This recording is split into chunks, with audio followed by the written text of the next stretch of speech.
Late matrix A is equal to I two मतलब identity matrix of second order -2 into matrix M into M transpose where M is a real matrix of order 2 cross 1। तो M जो एक matrix है उसके सारे entries elements आपके real numbers हैं और ये 2 क्रॉस 1 ऑर्डर का है, मतलब इसमें दो रोज होंगे और एक कॉलम होगा। तो let's assume the elements as P and Q.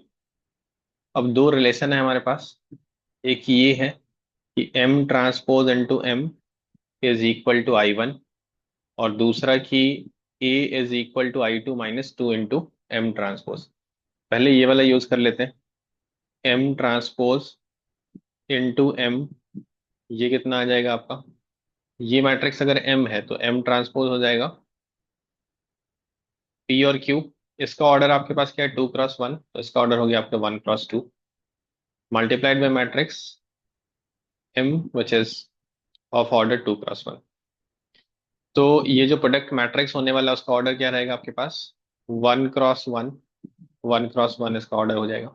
तो एक ही एलिमेंट है इसके अंदर, and that is P square plus Q square.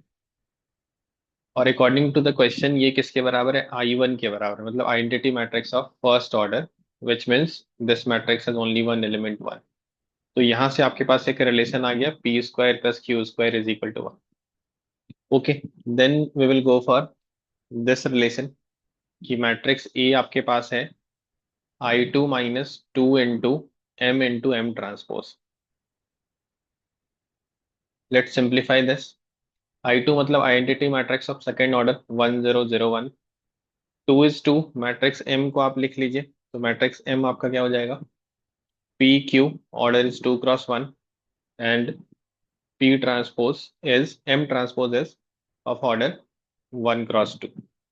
तो अभी जो आप मल्टीप्लाई करेंगे तो प्रोडक्ट मैट्रिक्स का ऑर्डर 2 क्रॉस 2 होने वाला है, और ये भी आपका 2 क्रॉस 2 का है।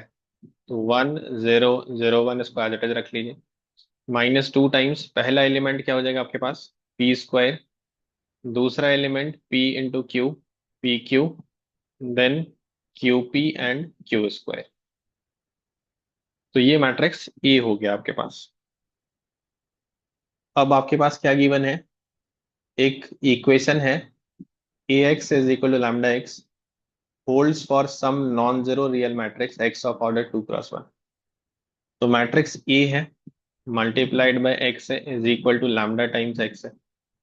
तो आप दोनों को एक तरफ लेते आइए, ये A minus lambda I into matrix X equal to 0 हो जाएगा। तो ए माइनस लैम्डा आई क्या हो जाएगा? ये आपका ए है, तो ए माइनस लैम्डा आई हो गया। पहले तो आप इसको सिंप्लीफाई कर लीजिए, 1 - 2 पी स्क्वायर, और लैम्डा आई से आपका लैम्डा आ जाएगा यहाँ पे। Then next element is 0 from here, and -2 P Q from here. और लैम्डा आई से तो इसमें भी 0 है, तो -2 पी क्यू हो ही रह जाएगा यहाँ पे।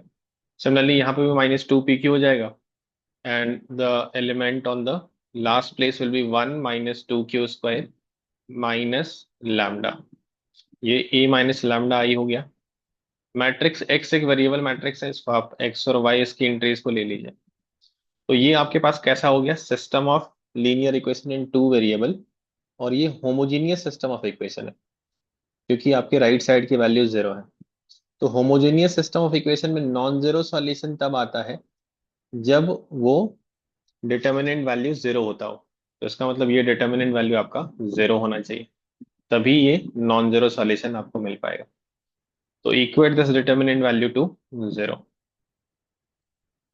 अब इसको सिंप्लीफाई कर लीजिए, मल्टीप्लाई करेंगे तो आपके पास क्या हो जाएगा?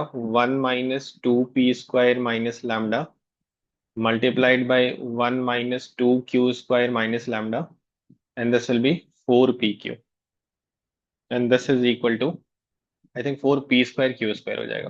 4 P square Q square equal to 0। Simplify कर लेते हैं थोड़ा, 1 - लैम्डा को एक साथ रख लेते हैं, और 2 पी स्क्वायर को ऐसे कर देते हैं अलग से। सिमिलरली यहाँ पे भी 1 - लैम्डा -2 क्यू स्क्वायर कर लेते हैं, -4 P square Q square equal to 0।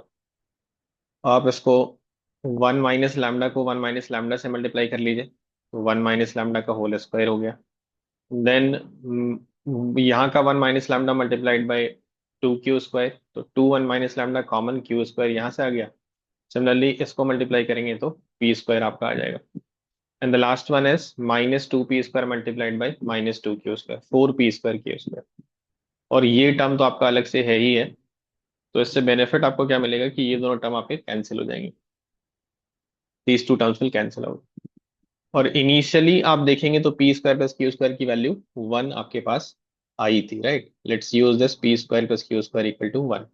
तो जैसे आप p² + q² की वैल्यू 1 रखेंगे तो ये लैम्डा में आपको क्वाड्रेटिक इक्वेशन मिल जाएगा। इसको आप ओपन कर लीजिए, 1 - 2 लैम्डा प्लस लैम्डा² और यहाँ से आपका क्या हो जाएगा, -2 + 2 लैम्डा इक्वल टू 0। तो ये बहुत ही सिंपल सा क्वाड्रेटिक इक्वेशन बन रहा है, λ² -1 equal to 0 which has two values of lambda, 1 and -1। Finally आपको फाइंड आउट क्या करना है, sum of squares of all possible values of lambda.